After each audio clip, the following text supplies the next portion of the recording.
खुसूसन तवज्जो दरकार है कि करबला को हम समझने की भरपूर कोशिश करें। अल्लाह तबारक व तआला ने हर इंसान को बल्कि मखलूक को किसी न किसी मकसद के लिए पैदा फरमाया है।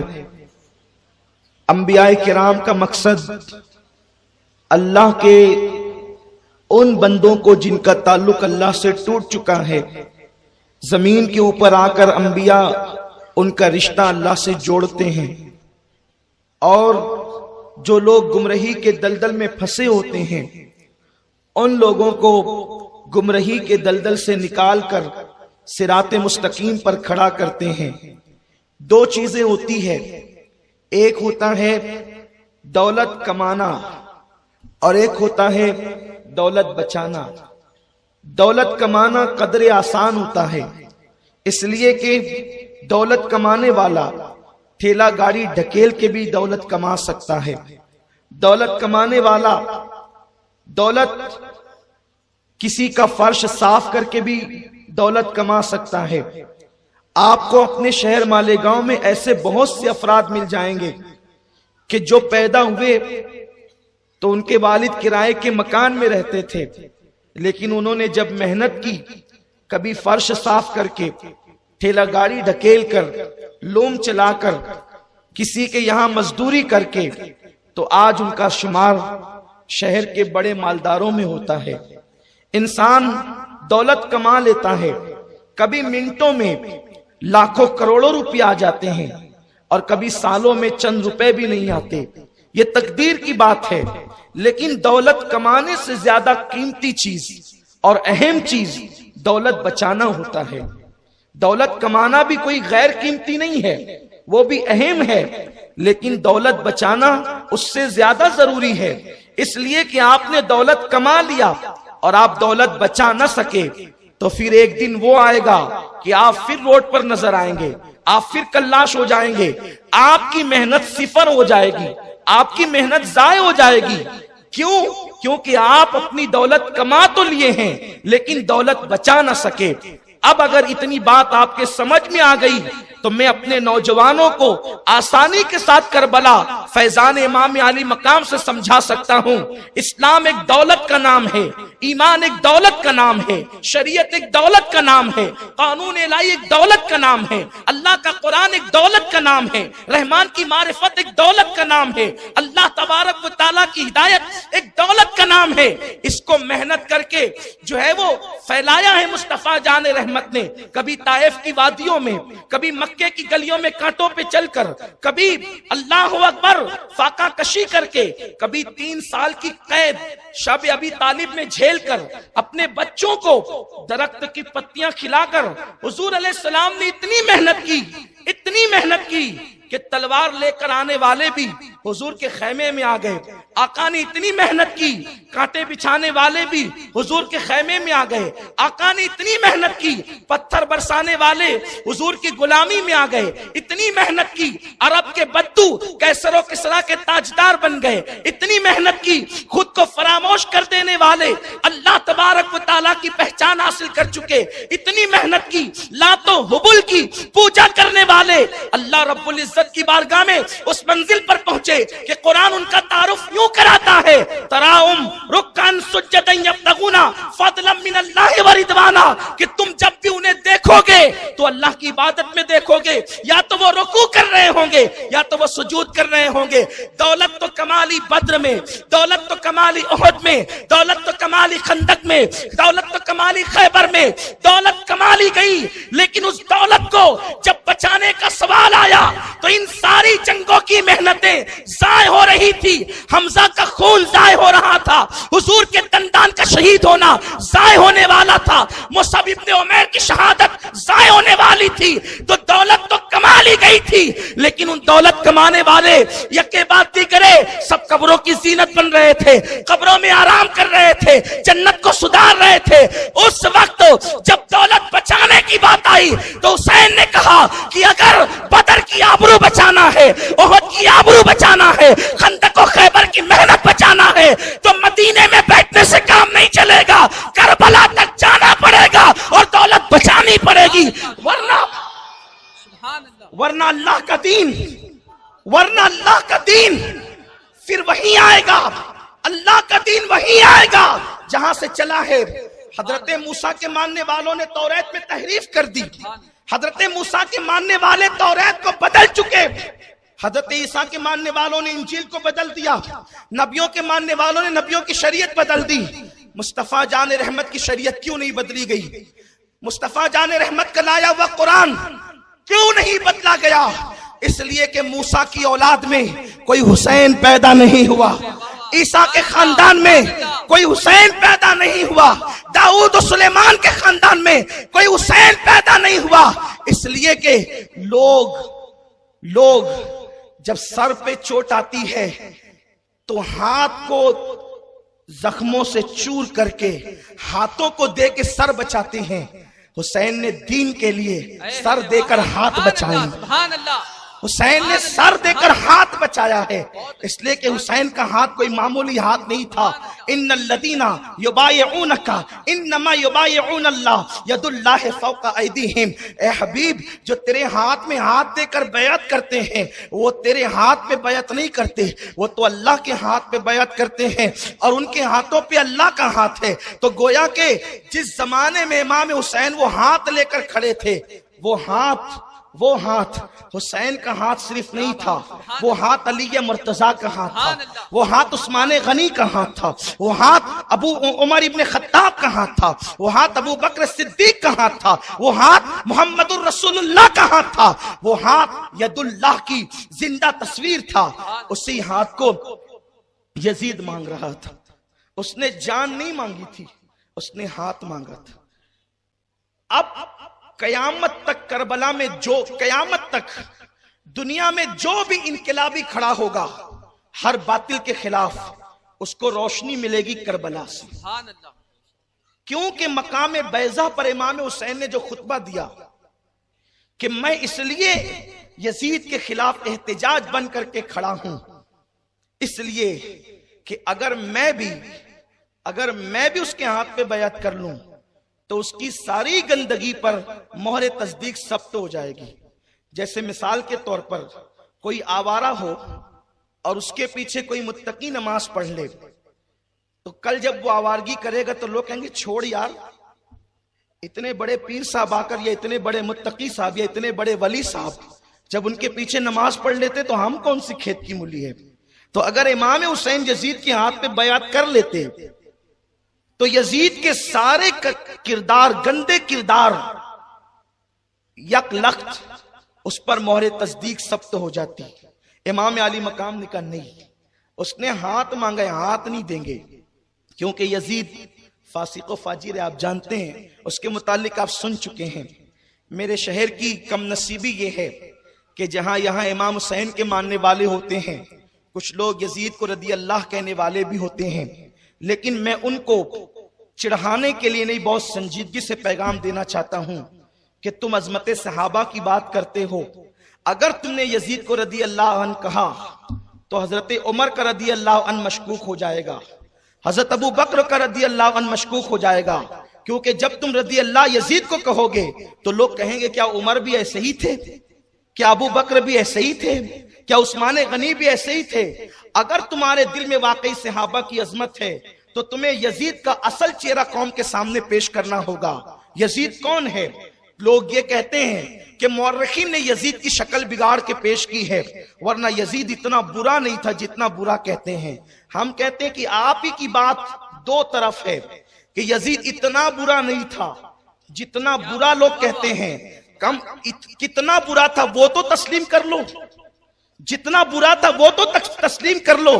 और मैं कहता हूं एक बाबरी मस्जिद पर लोग पत्थर बरसाते हैं तो आप मस्जिद की शहादत के 20 साल के बाद भी एहतजाज करते हो और उनका कभी आप इज्जत से नाम नहीं लेते। और यकीनन एक मुसलमान की ईमानी गैरत यही होनी चाहिए, मस्जिद पर जो मस्जिद बंद थी उस पर लोग पत्थर बरसाएं और उसको शहीद करें, तो तुम उनका नाम एहतराम से नहीं लेते। जिसने काबे पे पत्थर बरसवाए, जिसने खाने काबा पे पत्थर बरसवाए, वो यजीद रदी अल्लाह कब से हो गया? उस यजीद का मर्तबा कब से बुलंद हो गया? अल्लाह अकबर। अल्लाह के हबीब सल्लल्लाहु अलैहि वसल्लम के गुलामों, आकाए करीम सल्लल्लाहु अलैहि वसल्लम का फरमान है कि मेरी उम्मत मेरी सुन्नत पर कायम रहेगी। सबसे पहले अगर मेरी सुन्नत को कोई बदलेगा तो वो बनु उमैया का एक फर्द होगा, उसका नाम यजीद होगा। आकाए करीम ने नाम ले करके उसकी बुराई बयान फरमाई है। उसके बाद बुखारी शरीफ उठा करके देखें, हजरत अबू हुरैरा दुआ करते थे, अल्लाहुम्मा इन्नी आऊज़ु बिका मिन रासिस सित्तीन व इमारतिस सिबियान। ए अल्लाह, मैं सन 60 हिजरी की हुकूमत से पनाह मांगता हूँ, सन 60 हिजरी के अवाइल दौर से पनाह मांगता हूँ, या सन 60 हिजरी के बच्चों की हुकूमत से तेरी पनाह मांगता हूँ। चुनांचे हजरत अबू हुरैरा की दुआ कबूल हुई और आप जो है सन 60 हिजरी की शुरुआत से पहले पहले दुनिया से कूच फरमा गए। आप देखें आखिर अबू हुरैरा वो कौन सी गंदगी देख रहे थे 60 के बाद या 60 में, जिसकी बुनियाद पर आप पनाह मांग रहे थे। और बुखारी की ये अल्फाज इमारती सिबियान बताते हैं कि मैं बच्चों की हुकूमत से, और यजीद जिस वक्त तख्त नशीन हुआ उसकी उम्र 34 साल थी या 37 साल थी। इसी से मुताल्लिक मुअर्रिखीन ने बयान फरमाया है, यजीद अलल ऐलान शराबी, यजीद फूफियों के साथ निकाह करने वाला, फूफियों को अपने हरम में रखने वाला, जबकि नस्से कतई है कि फूफी के साथ निकाह नहीं हो सकता, सौतेली मां को अपने हरम में रखने वाला। ये सारे यजीद के कैरेक्टर है, जो मैंने पिछले साल बहुत तफसील से तकरीबन 2-2.5 घंटा सिर्फ यजीद के हवाले से गुफ्तगू की है आयशा नगर कब्रिस्तान में। अगर वो तफसील देखना है तो आप वहां देख सकते हैं, यहां मैं अर्ज नहीं करना चाहता। और हमने वहां हदीसें भी पढ़ी है, किताबों के हवाले भी दिए हैं, आप वहां तलाश कर ले। बस इतना है कि हजरत सैयदना इमाम अहमद इब्न हंबल, जिनके मुकल्लिदीन में गौसुल आजम दस्तगीर हैं, उन्होंने यजीद पे कुफ्र का फतवा दिया, यजीद काफिर है। इमाम शाफई भी यजीद को काफिर मानते हैं, इमाम मालिक भी यजीद को काफिर मानते हैं। इमाम आजम अबू हनीफा ने कहा हम उसको काफिर नहीं कहते। यहां लोग एक मुगालता देते हैं कि देखो इमाम आजम ने उसको काफिर नहीं कहा, लेकिन उसको काफिर नहीं कहा मगर मुसलमान भी नहीं कहा है, उसको लटका दिया है। इसलिए कि एक इस्तिलाह होती है, इस्तिलाह जैसे शैतान, उस पर आप कुफ्र का फतवा देते हैं या मवाहिद का फतवा देते हैं। आज तक है किसी मुफ्ती का फतवा कि शैतान काफिर है, शैतान मुर्तद है या शैतान बदअकीदा है? शैतान एक खुद इस्तिलाह है, जो लोगों से कुफ्र करवाता है वो शैतान है। शैतान जानिए कभी किसी ने कहा, जो लोगों से जिना करवाता है वो शैतान है। यानी एक इस्तिलाह होती है, ये इमाम आजम की वो फिकही नुदरत है जहां ऐरे गहरे की नजर पड़ ही नहीं सकती। इमाम आजम ने कहा काफिर कहूंगा तो उसका अकायद, उसके नजरियात महदूद हो जाएंगे। इसलिए यजीद एक खुद जुल्म की इस्तिलाह है। जब नामे यजीद आया, सारी बर्बरियत, सारी गंदगी, सारी तारीकी, सारी पलीदी, सारी बदतरीनी जमा हो गई। अगर उसको सिर्फ काफिर कहा जाए तो कुछ काफिर ऐसे होते हैं जो सिर्फ कुफ्र करते हैं, जिना नहीं करते। कुछ काफिर ऐसे होते हैं जो जिना तो करते, शराब नहीं पीते, यानी उनमें कुछ बुराइयां कम होती है। यजीद वो बुरे का नाम है कि उसके अंदर सारी बुराइयां एक वक्त में जमा कर दी गई है, वो पलीद है यजीद। और यजीद के मुतालिक तो अल्लाह के रसूल सल्लल्लाहु अलैहि वसल्लम ने बहुत सी बातें बयान फरमाई है और उम्मत का इस पर इज्मा है। अल्लामा सादुद्दीन तफ्ताजानी रहमतुल्लाहि ताला अलैह, जिनकी किताब मदरसों में निसाब के तौर पे पढ़ाई जाती है, आप फरमाते हैं यजीद काफिर है और यजीद पर लानत करना बिल इत्तेफाक जायज है। यजीद मलऊन भी है, वो लानती भी है, इसलिए कि कुरान की आयत है इन्नल्लज़ीना युज़ूनल्लाह व रसूला लअनहुमुल्लाहु फिद दुनिया वल आखिरा, कि जो अल्लाह उसके रसूल को अजियत दे, अल्लाह की और उसके फरिश्तों की क़यामत तक दुनिया और आखिरत में उस पे लानत। आकाए करीम फरमाते हैं सवाइकुल मुहर्रिका में इब्न हजर लिखते हैं कि सारे नबियों की उस पे लानत है जो अहले बैत का दुश्मन है। बगैर दुश्मनी के यूं हो गया। किसी ने कहा कि यजीद तो करबला में नहीं था, फिर यजीद कातिल हुसैन में उसका नाम क्यों? तो साहिब सवाइकुल मुहर्रिका लिखते हैं कि किसी उस दौर के इंसान से, फकीह से पूछा गया था कि यजीद तो करबला में ना आया, फिर वो कातिल कैसे हुआ हुसैन का? तो उन्होंने फरमाया कि तीर जो था वो इराक में था, यानी करबला में, और तीर चलाने वाला जीसलम में था, यानी मुल्क शाम में और दमिश्क में। तो तीर कहीं से भी चलेगा, लगेगा तो जख्मी तो कोई होगा, कत्ल तो कोई होगा। सरा किया कराया वहां का था। तो यजीद किसी एक शख्सियत का नाम नहीं है और हुसैन भी कोई एक शख्सियत का नाम नहीं है। यजीद इस्लाम के खिलाफ उठने वाली एक मुकम्मल तहरीक का नाम है और हुसैन इस्लाम की सदाकत में, इस्लाम के दिफा में, इस्लाम की हक्कानियत में और इस्लाम पे लगाए गए इल्जामात की तरदीद के हवाले से उठने वाली एक मुकम्मल तहरीक का नाम हुसैनियत है। जब भी सच का नाम आएगा हुसैनियत, जब भी सदाकत का नाम आएगा हुसैनियत, जब भी अदालत का नाम आएगा हुसैनियत। जितनी अच्छाई है उसकी दूसरी इस्तिलाह का नाम हुसैनियत है। बल्कि मेरे ख्वाजा ने तो सारा मसला ही हल कर दिया। फरमाते हैं हुसैन शाह है, हुसैन बादशाह है। शाह अस्त हुसैन, शाह अस्त हुसैन, बादशाह अस्त हुसैन, दीन अस्त हुसैन। हुसैन दीन है, दी पनाह अस्त हुसैन, दीन को पनाह देने वाले हैं। सर दाद न दाद, दस्त दर दस्ते यजीद, सर दे दिया मगर न दिया यजीद के हाथ में अपना हाथ। हक्का की बिनाए ला इलाहा इल्ला अस्त हुसैन। हकीकत यह है कि हुसैन कलमे की बुनियाद का नाम है। अब मैं कहूं कलमा हुसैन है तो ताज्जुब नहीं, मैं कहूं कुरान हुसैन है तो ताज्जुब नहीं, इसलिए कि दीन जब हुसैन को कह दिया गया ये सारी चीजें दीन में आती है। तो मौला हुसैन अला जद्दी वाले सलाम को अल्लाह ने इस मकसद से पैदा किया था कि दीन हुसैन बचाएंगे, इसीलिए आका ने बड़े नाज उठाए। अब दास्ताने करबला की शुरुआत होती है। इतने कम लोगों को लेकर मौला हुसैन अपने घर से निकलते हैं, जिसका जिक्र आप आगे सुनेंगे। तो लोगों को यहां यह भी मुगालता है कि वो सल्तनत के लिए निकले, हुकूमत के लिए निकले। मैं कहता हूं ये बात कोई अक्लमंद नहीं कह सकता। 1 महीने का बच्चा गोद में लेकर हुकूमत के लिए नहीं निकला जाता, बीवियों को लेकर हुकूमत के लिए नहीं निकला जाता। जो हुकूमत के लिए निकलते हैं, मौला हुसैन अगर एक ऐलान कर देते कि मुझे यजीद से लड़ाई लड़नी है, पूरा मदीना फेवर में था, पूरी दुनिया के मुसलमान फेवर में थे। यारो आज दुनिया में चंद सैयद मिलकर के अगर किसी के खिलाफ ऐलान जंग कर दे तो सारी दुनिया के खुशअकीदा मुसलमान जमा हो जाते हैं और लोगों के बिस्तर गोल हो जाते हैं, लोगों के बाइकाट हो जाते हैं।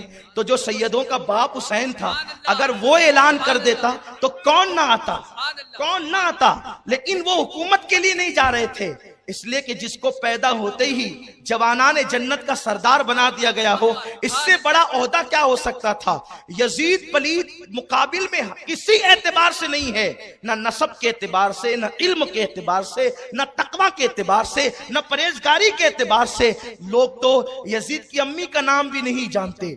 मैं उस पर कोई तफसीरा नहीं कर रहा हूं, लेकिन हुसैन की अम्मी वो है जिसका निकाह अर्श पर होता है।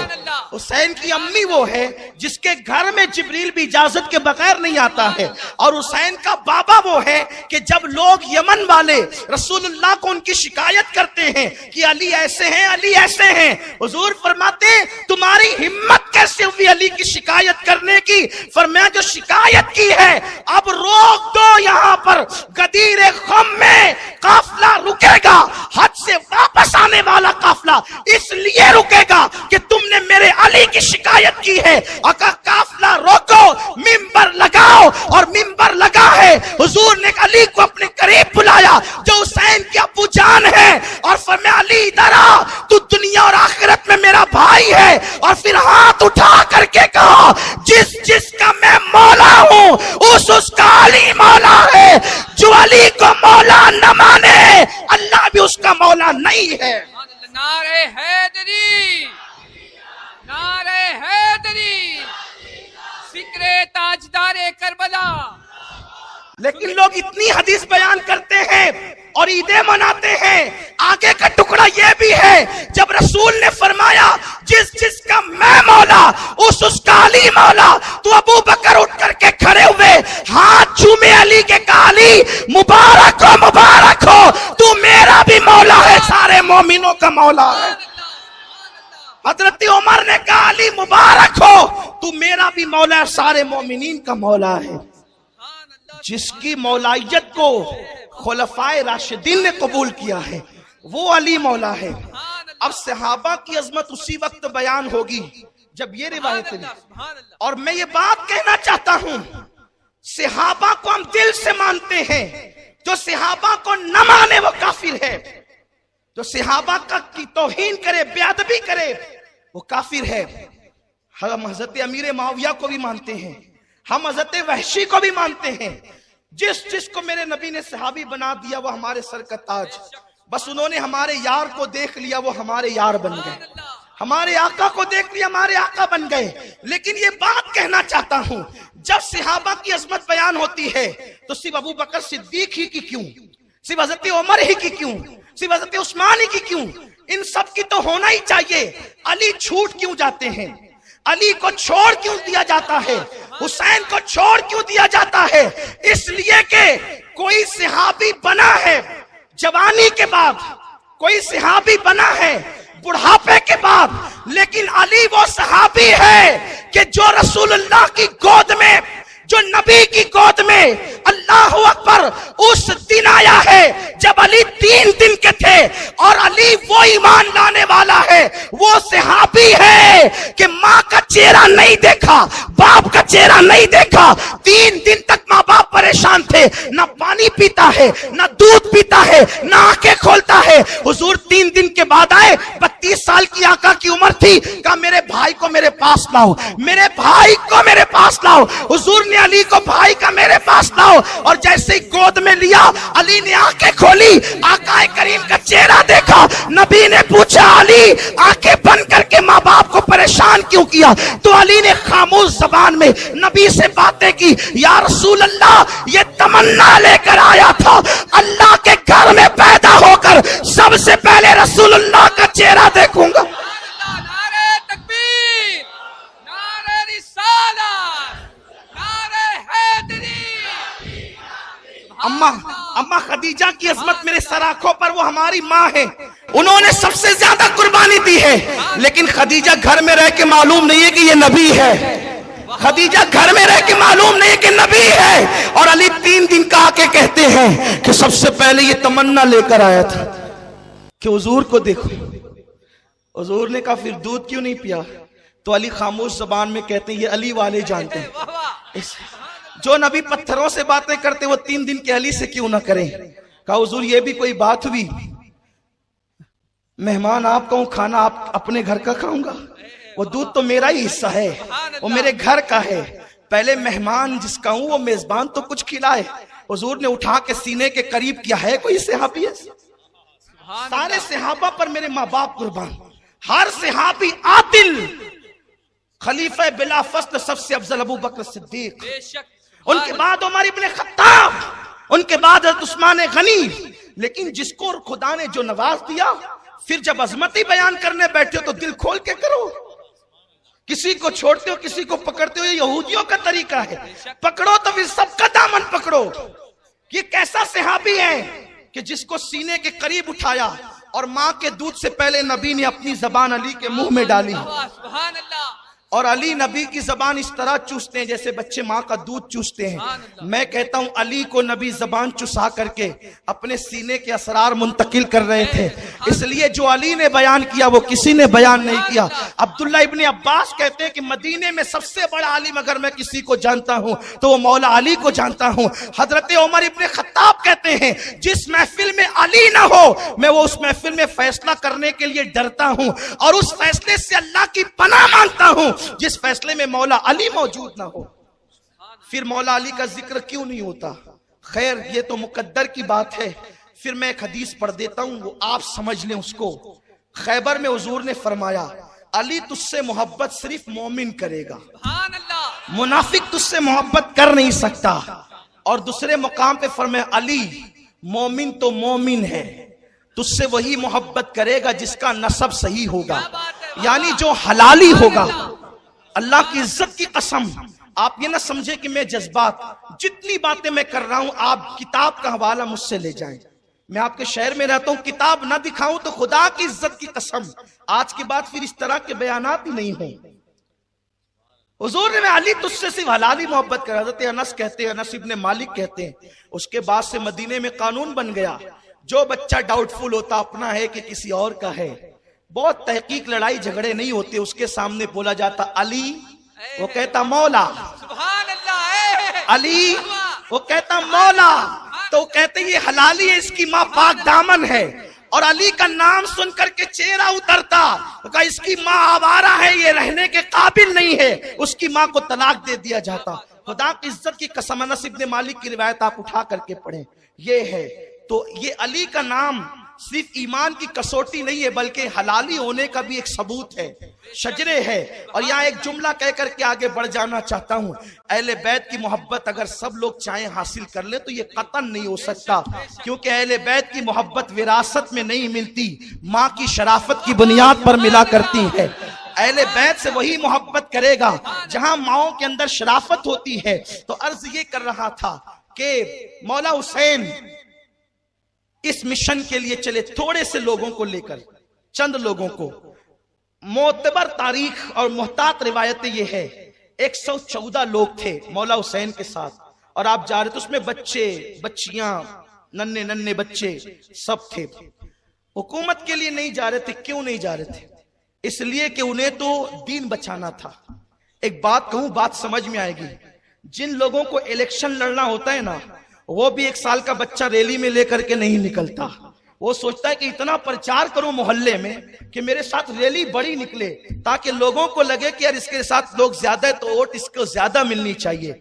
नादान जो इलेक्शन लड़ने जाता है वो भी बड़ी रैली लेकर के जाता है, जो हुकूमत करने जाएगा वो 1 साल एक महीने का बच्चा हाथ में क्यों लेकर के जाएगा?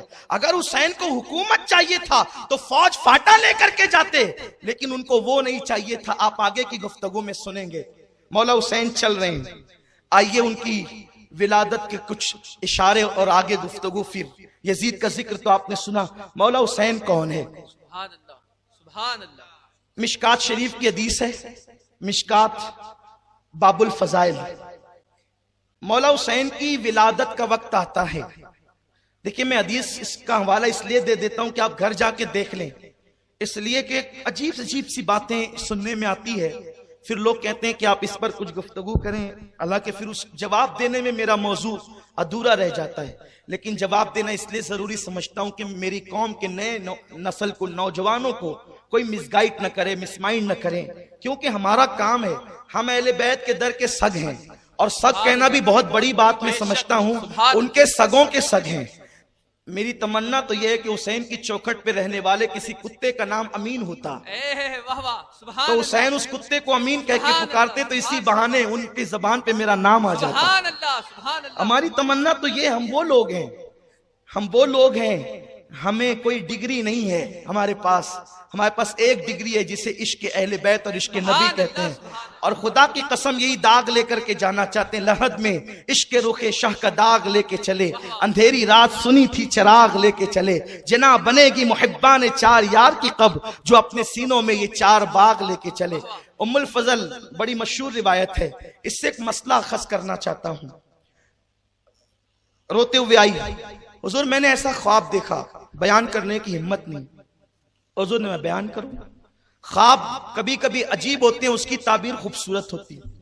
हुजूर मैंने ये देखा, अल्लाह आपको सलामत रखे, कि चची जो थी उम्मुल फजल, हज़रत अब्बास की बीवी, बहुत चाहती थी आका को, बहुत मोहब्बत करती थी, लेकिन चची होकर भी वो हुजूर को कहती थी ए भतीजे नहीं। जब तक ईमान न लाया तो भतीजा कहती थी, ईमान लाई तो या रसूल अल्लाह कहती थी। तो भाई भतीजे वो कहते हैं जो ईमान नहीं लाते, जो ईमान ले आते हैं, फिर वो चची भी होती है तो या रसूल अल्लाह कहती है, चचा भी होता है तो या रसूल अल्लाह कहता है, और भाई भी होता है अली की शक्ल में तो या रसूल अल्लाह कहता है।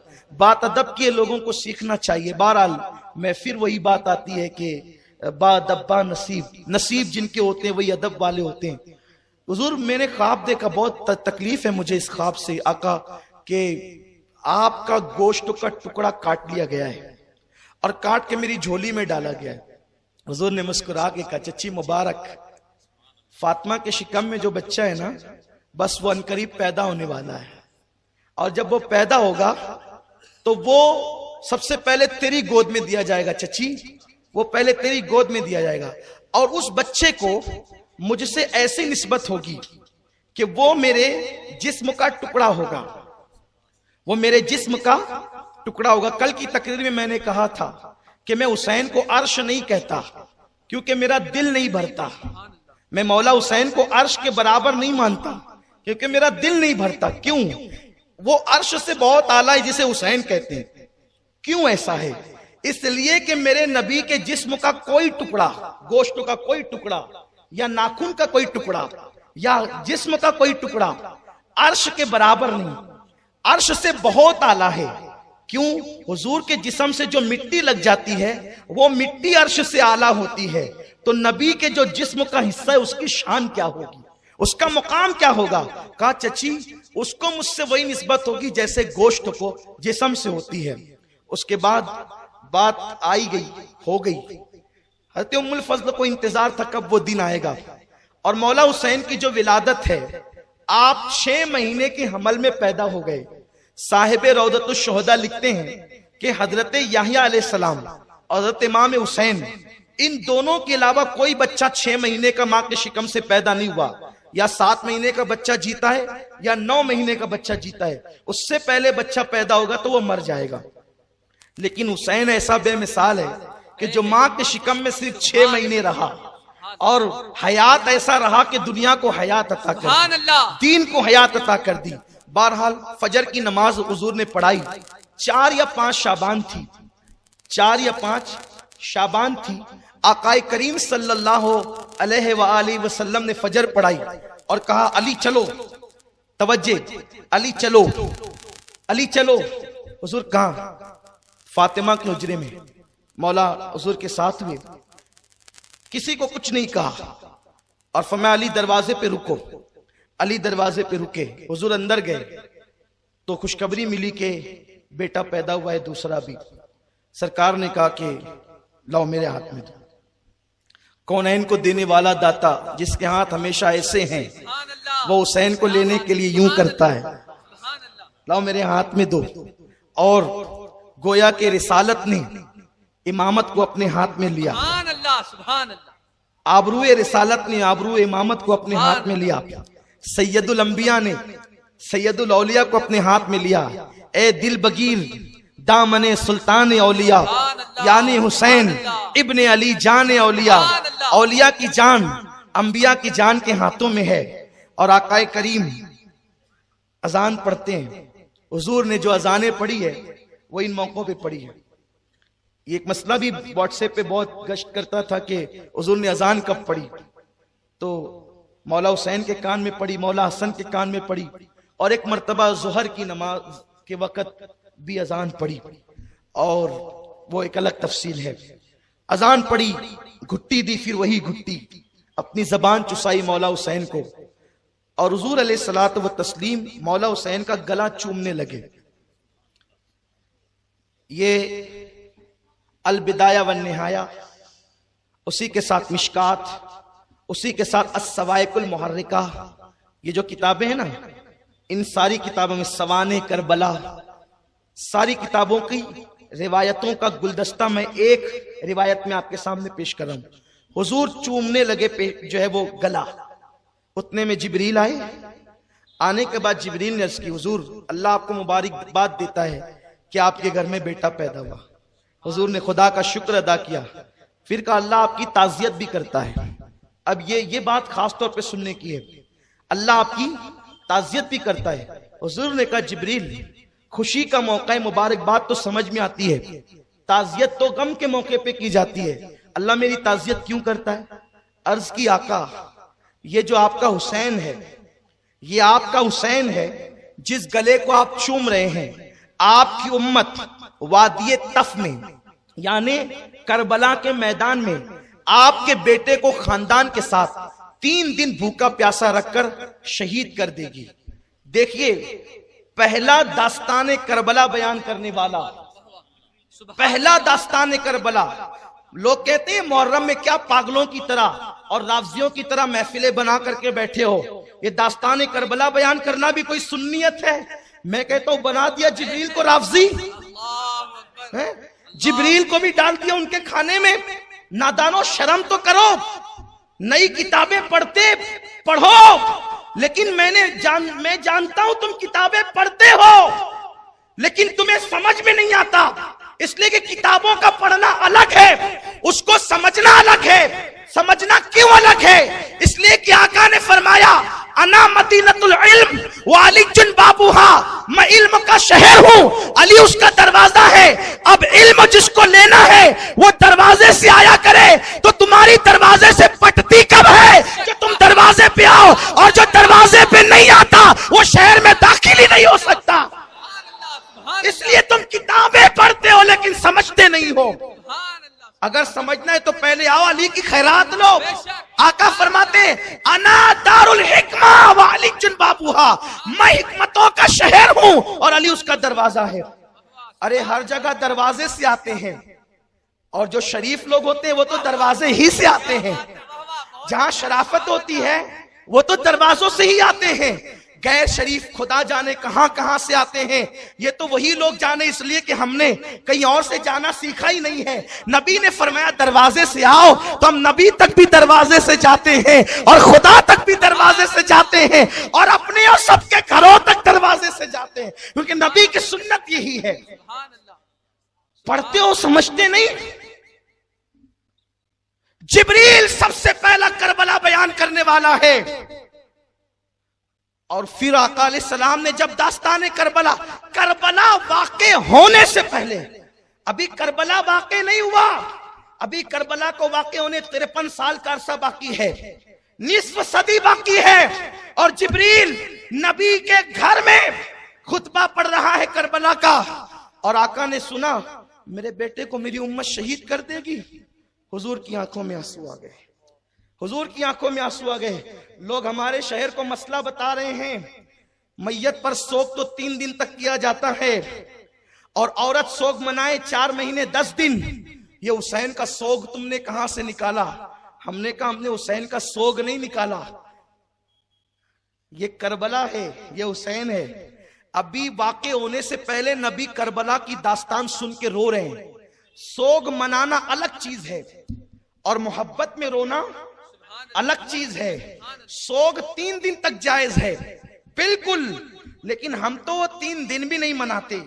हम अपने मरहूमीन का सोग 3 दिन भी नहीं। यार हमसे ज्यादा दिल वाला कौन होगा? हम तो अपने पीर के मैयत के दिन भी उर्स मनाते हैं। हमसे ज्यादा जिगर वाला कौन होगा? हम तो उस दिन भी खुशी मनाते हैं, इसलिए कि गम वो करे जहां जाने के बाद अजाब का खौफ हो। हमारे मुर्शिदान तरीकत, हमारे औलिया अल्लाह, हमारे मोमिनीन कब्र में जाते तो फरिश्ते कहते नम का नौमतिल अरूस, सो जाओ ऐसे जैसे पहली रात की दुल्हन सोती है, तो वो अरूस कहते हैं और हम ऊपर उर्स उर्स करते हैं। ये तो अपना अपना ज़र्फ है, लेकिन याद रखो हम सोग नहीं मनाते हुसैन का, इसलिए कि सोग मनाने बाल नोचना, मातम करना ये सोग है, लेकिन दर्द हुसैन को सुन के रोना ये नबी की सुन्नत है। दर्द हुसैन को सुन के रोना। अभी करबला वाक़े नहीं हुआ, हुजूर रो रहे हैं, तो क्या मैं ये ना कहूं मिशकात शरीफ की रोशनी में हुसैन की शहादत का जिक्र सुनकर रोना ये मेरे नबी की सुन्नत है? ये तो बिदत कहां से निकाली? हमने कहा अगर ये हदीस मिशकात में नहीं है, आइए बैठ के बात करें। ये बेचारे लूम चलाने वाले, ठेला ढकेलने वाले, जिनको इस्तिंजा की सुन्नतें नहीं पता है, जो कुरान के असरार और रमूज से नावाकिफ है, उनको क्यों लड़ा रहे हो? कौम को इत्तिहाद की जरूरत है, क्यों इंतशार पैदा कर रहे हो? क्यों तकलीफों में लोगों को मुब्तला कर रहे हो? इस कौम का मईशत का मसला है, माश का मसला है। दुनिया की इस्लाम बातिल ताकतें इस्लाम को मिटा देना चाहती है, इस्लाम दुश्मन ताकतें इस्लाम को मिटा देना चाहती है। मुसलमानों इत्तिहाद की जरूरत है। और हुजूर ने फरमाया कि अल्लाह की तरफ से जमीन के ऊपर एक रस्सी अल्लाह की लटक रही है, उसको पकड़ के सब मुत्तहिद हो जाओ। पूछा गया या रसूल अल्लाह वो रस्सी क्या है? आका फरमाते वो मेरी अहले बैत है। और ये जो रोया हुजूर ने मोहब्बत में रोया। देखो मैयत पे रोना, चेहरे पे तमाचे मारना, रोना जायज नहीं, सही है। हुजूर के बेटे हजरत इब्राहिम का विसाल हुआ। हुजूर बच्चे को कब हाथ में लेकर कब्रिस्तान की तरफ बढ़े, जब आंखों में आंसू थे, टप टप आंसू बह रहे थे। सहाबा को ताज्जुब हुआ, हुजूर आप सबको कहते हैं कि मैयतों पे वहवेला न करो, चीखा न करो, पुकार न करो, नोहा न करो, मातम न करो। हुजूर आपके बेटे का विसाल हुआ, आप भी रोते हैं। हुजूर ने फरमाया इस तरह का रोना, इस तरह का कि बेसाख्ता आंसू निकल पड़े, ये तो मोहब्बत की अलामत है। सुभान अल्लाह। लोग कह रहे हैं हम भी तो हजरत हुसैन से मोहब्बत करते हैं। हम कहते हैं मोहब्बत रुलाती है ना, मोहब्बत रुलाती है, मोहब्बत बार बार जिक्र करने पे मजबूर करती है। मैं अभी तक समझ नहीं सका किस मोहब्बत की आप बात कर रहे हैं, किस मोहब्बत की कि आपने मुहर्रम का जिक्र छेड़ रखा है और उस पर आप लोगों का मजाक उड़ा रहे, लोगों को हंसा रहे लतीफे बोल करके। सोचो तो सही, ये मोहब्बत नहीं है। इसलिए कि मेरे अजीज, लड्डू लड्डू कहने से मुंह मीठा नहीं होता। मोहब्बत तो रुलाती है, मोहब्बत तो बेचैन करती है, मोहब्बत तो तड़पाती है, मोहब्बत तो रातों को जगाती है। और आका से पूछा गया हुजूर मोहब्बत क्या है? आका फरमाते हैं जिसको जिससे मोहब्बत होती है वो उसका जिक्र बार बार करता है, बार बार करता है। ये देखो ये दीवाने हैं, हर साल सुनते हैं, बढ़ते ही जा रहे हैं, आते ही जा रहे हैं, जिक्र करते ही जा रहे हैं। शरबत पिला करके कभी मोहब्बत का इजहार करते हैं, न्यास तकसीम करके कभी मोहब्बत का इजहार करते हैं। अल्लाह अकबर। और अल्लाह अल्लाह, हुसैन की मोहब्बत। रौदतुश शोहदा की बड़ी प्यारी रिवायत याद आई, अनासिरुश शहादतैन में भी है और रौदतुश शोहदा में भी है। बहुत प्यारी रिवायत है। सुभान अल्लाह। मेरे आका ने अपने सहाबा के साथ जा रहे हैं, सुनियो अपने मुकद्दर पे नाज करो, सुभान अल्लाह। तुम्हें अल्लाह ने मोहब्बत हुसैन दे के तुम पे बड़ा एहसान किया है। बेशक। सुभान अल्लाह। हुजूर अपने सहाबा के साथ जा रहे हैं, आका सहाबा के साथ हैं। एक नन्हा सा बच्चा है जो अपने दोस्तों के साथ खेल रहा है। मेरे रसूल ने उस बच्चे को उठाया, सीने से लगाया, उसकी पेशानी चूमी। सहाबा ने अर्ज किया आका ये हाल तो आप सिर्फ अपने घर के बच्चों के साथ करते हैं, ये बच्चा तो आपके घर का नहीं, फिर आप इसको चूम रहे हैं, सीने से लगा रहे हैं। मेरे रसूल ने फरमाया हाँ, दरअसल मेरा हुसैन इसके साथ खेल रहा था, तो मेरा हुसैन जहां जहां पैर रखता था ये बच्चा वहां की मिट्टी उठाकर अपने चेहरे पे मलता था। मैं जान गया मेरे हुसैन से प्यार करता है, इसलिए ये मेरे हुसैन से प्यार करता है, मैं इससे प्यार करता हूँ और मैं इसको और इसके माँ बाप को इन शफाअत करा करके जन्नत में लेकर के जाऊंगा। हुजूर ने शफाअत की बशारत दी है। उसके बाद दूसरी हदीस, ये जामे तिर्मिजी की हदीस है। इसका मतन जो है मैं साथ नहीं ला सका, इसलिए मतन नहीं पढ़ूंगा, उसका तर्जुमा पढ़ूंगा। जामे तिर्मिजी शरीफ में ये हदीस है। ऐसी हदीस, ऐसी दिल की कली कली खिल उठेगी। और वो मेरे अहबाब जो किसी और से मुतासिर है, जिन्होंने अहले बैत की मोहब्बत को राफजियत समझ रखा है, मैं बार बार हर महफिल में कह रहा हूं, अहले बैत का इश्क राफजियत नहीं है, सहाबा की गुस्ताखी राफजियत है। सहाबा पे कुर्बान हो जाओ, गुलाम बन जाओ सहाबा के, लेकिन अहले बैत का दामन न छोड़ना, वरना खारजी बन जाओगे, ईमान से हाथ धो बैठोगे। क्योंकि मेरे आका ने फरमाया कि जिसके दिल में ईमान होगा उसी के दिल में अहले बैत की मोहब्बत होगी, और अहले बैत की मोहब्बत जिसके दिल में नहीं, उसके दिल में ईमान भी नहीं हो सकता। थर्मामीटर दे दिया, अब चेहरे से नहीं पहचानना किसी को, चेहरे से नहीं पहचानना, बल्कि ये देखना अहले बैत का नाम सुनकर इसका चेहरा खिलता कितना है।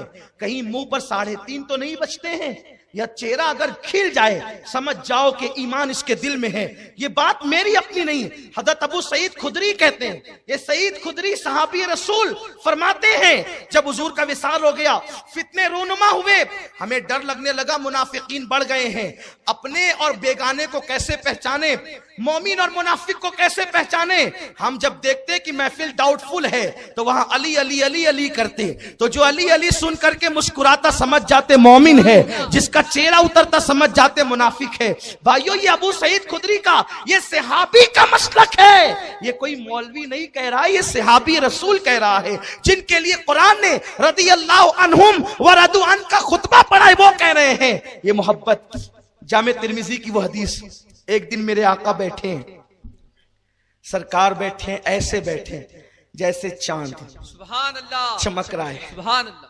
और इर्द गिर्द 4 सितारे जगमगा रहे हैं। सुभान अल्लाह, सुभान एक तारे का नाम फातिमा है, सुभान दूसरे का नाम अली है, तीसरे का नाम हसन है, चौथे का नाम हुसैन है। 4 और हुजूर मिलकर ये हो गए पंजतन। सुभान अल्लाह, इन्हीं को हम कहते हैं पंजतन। पंजतन ये 5। हुजूर मुस्कुरा के कहते हैं अली, फातिमा, हसन, हुसैन। जैसे हम इस कमरे में अकेले बैठे ना 5, वैसे जन्नत में एक कुब्बे के नीचे हम 5 होंगे। सुभान अल्लाह, सुभान जन्नत में हम 7-7 होंगे, 5 7-7 होंगे, 5 7-7 होंगे। और आका फरमाते हैं हम लोग तो होंगे, लेकिन ए अली, ए फातिमा, जो तुमसे और तुम्हारी औलाद से मोहब्बत करेगा वो भी जन्नत में वही होगा जहां मैं रहूंगा। सुभान अल्लाह, सुभान अल्लाह। मैंने ये हदीस पढ़ी, कसम खुदा की मैं अपनी तन्हाइयों का जिक्र करना मुनासिब नहीं समझता, लेकिन जब ये हदीस पढ़ी मेरे दिल ने चाहा कि मैं अपने घर में रक्स करूं, वाइद करूं, और मेरी आंखों में आंसू आ गए। इसलिए कि नमाज नबी जैसी पढ़ नहीं सकते, तो नबी जहां है वहां जन्नत में। इसलिए कि जब नमाजें बराबर बराबर होगी तो जन्नत में दर्जा भी बराबर बराबर होगा। नबी जैसा रोजा रख नहीं सकते, क्योंकि रोजे बराबर बराबर होंगे तो जन्नत में दर्जे भी बराबर बराबर होंगे। सदकात खैरात वैसे नहीं दे सकते, क्योंकि हुजूर ने फरमाया मेरा सहाबी मुट्ठी भर जौ खैरात करे और तुम ओहद पहाड़ के बराबर सोना खैरात करो, तो वो दोनों इक्वल नहीं हो सकता, बराबर नहीं हो सकता। जब सहाबी का अमल गैर सहाबी के बराबर नहीं और गैर सहाबी का अमल सहाबी के बराबर नहीं, तो उम्मती का अमल नबी के बराबर कैसे हो सकता है? तो अल्लाह अकबर, ये तो नामुमकिन है कि अमल की बुनियाद पर कोई रसूलुल्लाह के साथ रहे, जन्नत में हुजूर के दर्जे में रहे। अरे वहां खलील भी उस दर्जे में नहीं रह सकते, वहां कलीम भी उस दर्जे में नहीं रह सकते, वहां मूसा व ईसा भी उस दर्जे में नहीं रह सकते, अमल की बुनियाद पर। इसलिए कि हुजूर का दर्जा वो होगा जहां किसी को दर्जा नहीं मिलेगा। लेकिन ओ अहले बैत से मोहब्बत करने वालों, अहले बैत के डंके बजाने वालों, अपनी औलाद से ज्यादा अहले बैत पे कुर्बान होने वालों, अपनी औलाद से ज्यादा अहले बैत पे निसार होने वालों, सिर्फ जबान के दावेदार नहीं दिल से इश्क करने वालों, हुजूर ने तुमको बशारत दे दी कि जहां रसूलुल्लाह जन्नत में होंगे अहले बैत के मुहिब्बीन उसी दर्जे में दाखिल किए जाएंगे। और जामे तिरमिजी तो सियाह सित्ता में है, उन 6 मोतबर किताबों में जिसका खुतबा सब पढ़ते हैं।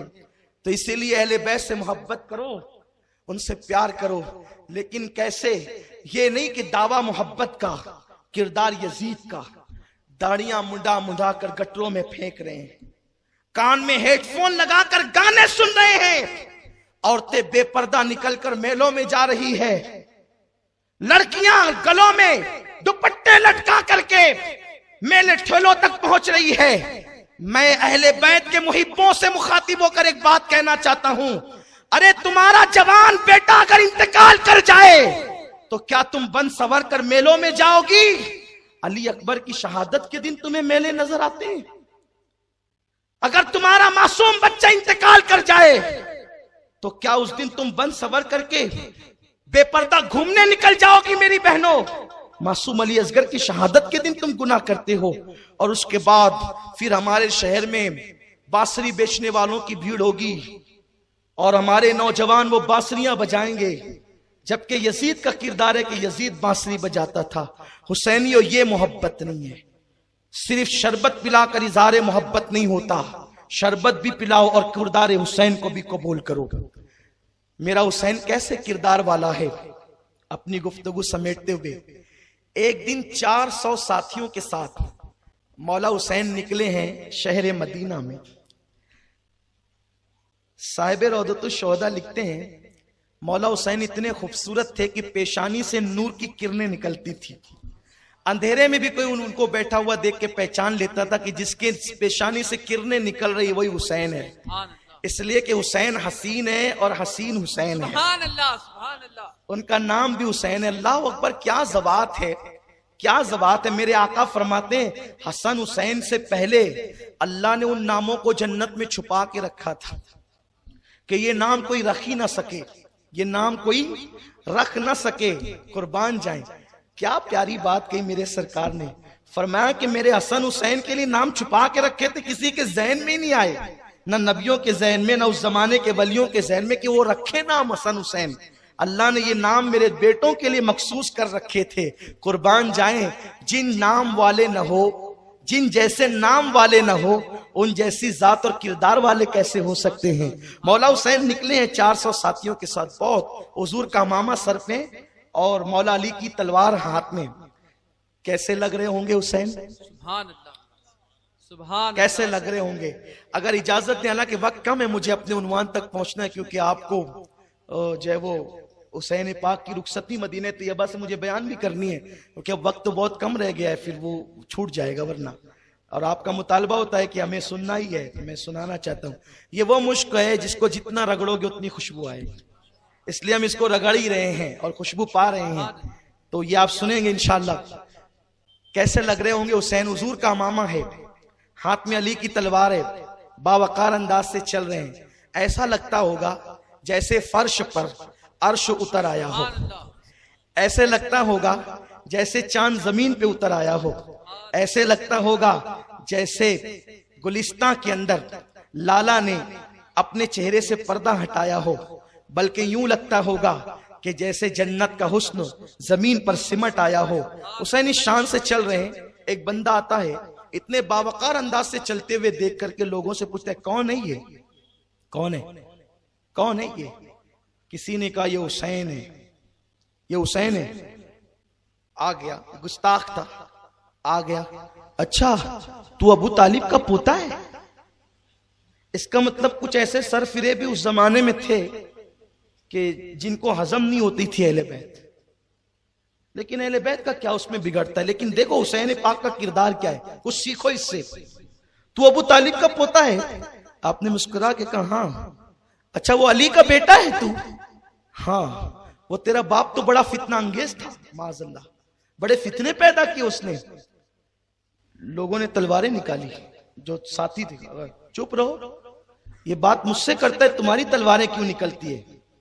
मौला हुसैन ने जब सुना तेरा बाप तो फितना अंगेज था, आप फरमाते हैं, ओ अल्लाह के बंदे, क्या तू भूखा है कि मैं तुझे खाना खिलाऊं? क्योंकि हो सकता है तू भूख की चिढ़ की वजह से ऐसा बक रहा हो। क्या तू प्यासा है ताकि मैं तुझे पानी पिलाऊं? हो सकता है प्यास की शिद्दत में तेरी जबान से जुमले निकल गए हो। क्या तू बीवी से लड़के आया है ताकि गुस्से में तू ये कह रहा है ताकि चलकर मैं तेरी बीवी के साथ तेरी सुलह करा दूं? या तू तंगदस्त है कि किसी ने तुझे कर्जा मांगा और लड़ाई की, तो तू ये बातें गुस्से में कह रहा है, चल अगर तेरा कर्जा बाकी हो तो कर्जा अदा कर दूं। अच्छा, आप ही हुसैन है। कदमों पे गिरा, माफ कर दें। लोगों ने बहकाया था हुसैन के लिए, इसलिए कह दिया था, लेकिन आप तो ऐसे हैं। तो किसी ने कहा, हुसैन इतना हिल्म है तुम्हारे पास। मेरे हुसैन का तारीखी जुमला क्या है सुनो। कहते हैं, बादे मुखालिफ से, बादे मुखालिफ से दरख्त हिलने लगते हैं और उखड़ जाते हैं, लेकिन बादे मुखालिफ से पहाड़ नहीं हिला करते। हम लोग सब्र के वो पहाड़ हैं कि दुश्मनों को भी माफ किया करते हैं और ये अंदाज इख्तियार किया करते हैं। वो मौला हुसैन का किरदार है। वहां यजीद पलीद की हैसियत क्या है? वो जानी, वो शराबी, वो गंदा निकम्मा कमीना खबीस मरदूद जिस पर रसूलुल्लाह ने लानत की हो, वो बदतरीन इंसान, वो बदतरीन इंसान, अल्लाह अकबर, उसकी हैसियत क्या है? कुछ नहीं है यजीद। यजीद तो अल्लाह अकबर आज के किसी मोमिन के सामने कोई हैसियत नहीं रखता, वो मौला हुसैन के सामने क्या हैसियत रखता है। मौला हुसैन जब हजरत सैयदना अमीर मुआविया रदी अल्लाह ताला 60 हिजरी 22 रजब को दुनिया से फालेज के मर्ज में कूच कर गए। ये मेरे हुजूर के सहाबी हैं। सहाबी से अगर कोई ऐसी लग्जिश हो जाए तो उम्मत में किसी बंदे को इख्तियार नहीं है कि वो सहाबा के मामलात पर जबान खोलता फिरे। लोग आज बहुत बेबाक हैं और वो कुछ का कुछ कहते हैं। हम कहते हैं बस इतनी नबी से निस्बत है उनको, हुजूर के सहाबी हैं, इसलिए उनके बारे में गलत सोचना भी हराम है। अहले सुन्नत का ये मुअतदिल रवैया है, एतदाल। नहीं तारीफ कर सकते, तौहीन भी मत करो। इसलिए कि बेटे का नंगापन, बाप को कोई नुकसान नहीं पहुंचाता। नूह अलैहिस्सलाम का बेटा बिगड़ा, उससे हजरत नूह अलैहिस्सलाम के किरदार पे क्या असर पड़ा? उन्होंने समझाया, नहीं माना, गर्क हो गया। अल्लाह के पैगंबर है नूह। हजरत अमीर माविया आशिके रसूल है, ऐसे आशिके रसूल के उन्होंने वसीयत की थी कि मैंने हुजूर के नाखूनों की कतरन संभाल करके रखी है, जब मैं कब्र में जाऊं तो उसको मेरे सीने पे मेरे कफन में रख देना। अल्लाह मुझसे पूछेगा माविया क्या लाया, तो अर्ज करूंगा तेरे हबीब के नाखूनों की कतरन। और उनका विसाल हुआ दमिश्क में, मुल्क शाम में। उन्हें बाग बेसगीर कब्रिस्तान में दफन किया गया है। आज भी वहां उनकी कब्र अनवर मौजूद है। उन्होंने दुनिया से जाते जाते बड़ी वसीयतें की थी यजीद को कि देख उनका ख्याल रखना, बहुत सारी चीजें उन्होंने कही थी। लेकिन जब उनका विसाल हो गया 22 रजब को, अच्छा 22 रजब को हजरत अमीर माविया का विसाल हुआ, तो हम जो पूरियां पकाते हैं वो हजरत अमीर माविया के विसाल की खुशी में नहीं पकाते, कि ये हम पे इल्जाम है कि हम माज़अल्लाह उस खुशी में पकाते हैं। और अगर बिल फर्ज कोई उस खुशी में पका भी ले कि अमीर माविया की मुलाकात अल्लाह उसके रसूल से वे उस खुशी में अगर पका भी ले, तो तुम्हारे यहाँ तो मसला तो पहले ही तुम बयान कर चुके हो कि शोक 3 दिन मनाना चाहिए। हुसैन पाक के लिए आप शोक 3 दिन मनाने की बात करते हैं, और हजरत अमीर माविया के लिए आप हमें 1450 सालों से गम मनाने का हुक्म दे रहे हैं। तो इसका मतलब यह है कि दिल में कहीं ना कहीं आपके दिल में खोट है, चोर है, लेकिन हम खुशी में नहीं पकाते। अगर हम अब मिलाद पे कोई खीर बनाए तो क्या माज़अल्लाह वो हुजूर की विसाल की खुशी में बना रहा है? ये तो एक अजीब सी बात हुई। बस करना नहीं है, 100 बहाने हैं। हम कहते हैं ना करो, हमने कब कहां करने का? हम ना फर्ज मानते ना वाजिब मानते। हम इमाम जाफर सादिक रदी अल्लाह ताला की याद में मनाते हैं पूरियां, और उस पर अहले सुन्नत का तरीका यह है, हजरत इमाम जाफर सादिक, हजरत अमीर माविया दोनों की मिला के हम फातिहा करते हैं। हमारे यहाँ तरीका यह है। लेकिन कौम को बस वर्गलाओ जो जी मैं। जिन लोगों को सही उर्दू बोलना नहीं आती वो मेरे हुसैन के मुकाबले में तकरीरें करने आते हैं। पहले घर जाके उर्दू तो सीखो। क्या बात है? ये तो हुसैन की मार है इन लोगों पे। हाँ, जिनके लहजे अभी तक के जो है वो उर्दू के उर्फ तहज्जी के मुताबिक ना हो सके, जो अमर बिन साद का नाम ना पढ़ सके, जो अमर को उमर कहते हैं, कि हालांकि कायदा उर्दू का ये है कि जब उमर पर वाव लग जाता है तो उसको अम्र पढ़ा जाता है। लोग समझते हैं कि हमें बहुत इल्म है, लेकिन इल्म अली वालों के अलावा किसी को नहीं है। हाँ, ये आप समझ लें। बहुत लोग जो है वो अल्लाह की पनाह, क्या हो रहा है? लोगों समझो, अपना ईमान बचाओ, अकीदा बचाओ। 22 रजब को आपका विसाल हुआ। उसके बाद यजीद ने एक खत रवाना किया, क्योंकि यजीद को, चोर के दिल में तो चोर होता है ना, यजीद को यह खतरा था कि मौला हुसैन मेरी बैअत नहीं करेंगे, क्योंकि मालूम था यह है पक्का गुंडा, ये किरदार लेस आदमी, कैरेक्टर लेस आदमी, इसके पास कोई किरदार तो है नहीं। बांसुरी बजाता है, कनीजों का नाच देखता है, मुजरे सुनता है, बंदर का नाच देखता है। और जो सरजून है ना, सरजून, इस नाम को आप याद रखें, वो आगे काम आएगा। सरजून जो है वो यजीद का दोस्त है। सरजून ने यजीद की जितनी पोल खोली है उससे ज्यादा किसी ने यजीद की पोल नहीं खोली। ये हर अय्याशी में सरजून यजीद के साथ साथ रहता था। तारीख में अल बिदाया व निहाया वगैरह उठा करके पढ़े, और भी दीगर मौरखीन का रिकॉर्ड उठा करके पढ़े, सरजून ने बहुत सी बातों का इंकिशाफ किया है। सरजून का कहना यह है कि यजीद जो है वो लड़कों के साथ बदफैली भी करता था, और बल्कि यजीद का किरदार इतना घिनौना किरदार था, इतना गिरा हुआ किरदार था कि यजीद जब शहवत उसमें डूब जाता तो वो कुत्तों के साथ भी बदफैली किया करता था। ये यजीद का किरदार है, ये यजीद का कैरेक्टर है। वरना सरजून का वाला आप पढ़ लें उठा करके तारीख के अंदर, इतना बदतरीन आदमी बताओ जो कुत्ते के साथ बदफेली करे, तुम उसके पीछे 2 रकअत नमाज पढ़ोगे जुमा की? अरे जब तुम जैसा नहीं पढ़ सकता, हम जैसा नहीं पढ़ सकता। यारो, हमारे यहाँ तो नमाज में इतनी एहतियात है, हमारी अवाम इतनी होशियार है, सुन्नी अवाम, अगर इमाम की उंगलियां भी मुसल्ले पे नहीं लगती तो वो मस्जिद छोड़ देते हैं। बोले हमारे इमाम साहब की उंगलियां नहीं लगती, और चूंकि वो 3 उंगलियां लगाना वाजिब है, तो है दाढ़ी मुंडा, दाढ़ी नहीं है चेहरे, लेकिन कहेगा कि नहीं मैं नहीं पढ़ता। यानी ये हालत है, जिस कौम की गैरत का हाल ये हो, जिस कौम की गैरत की कैफियत ये हो, उस कौम के आका हुसैन वो जो कुत्ते से बदफेली करता हो और मौला हुसैन को मालूम है उसके हाथ में हाथ दे दे, उससे बयात कर ले, कैसे हो सकता है? उसने भेजा हुसैन को, कहो वलीद से कहा, वलीद जो मदीने का गवर्नर था उससे कहा हुसैन को कहो वलीद इब्ने उकबा के वो मेरी बयात करें। अब्दुल्ला इब्ने जुबैर से भी कहना, अब्दुल्ला इब्ने उमर से भी कहना, अब्दुर्रहमान इब्ने अबू बकर से भी कहना। ये 4 नाम उसने खास लिए और उसके बाद कहा कि ये सबसे बयात लेना, बयात करे तो ठीक है। अब देखो उसका कहना, अगर ये बयात न करें इन्हें कत्ल कर देना, चारों को। ये चारों बड़े सहाबा की औलाद और खुद बड़े, मौला अली के बेटे इमाम हुसैन, हज़रत अबू बकर के बेटे अब्दुर्रहमान, हज़रत उमर के बेटे अब्दुल्ला और हज़रत जुबैर इब्ने अव्वाम जो हुजूर के साड़ू हैं उनके बेटे जनाबे जुबैर, जनाबे अब्दुल्ला इब्ने जुबैर, ये नाम उसने पेश किए। ये बयात करें तो ठीक, वरना इन्हें कत्ल कर देना। अब ये चीज जब वलीद के पास आई, वलीद ने खत पढ़ा, घबरा गया।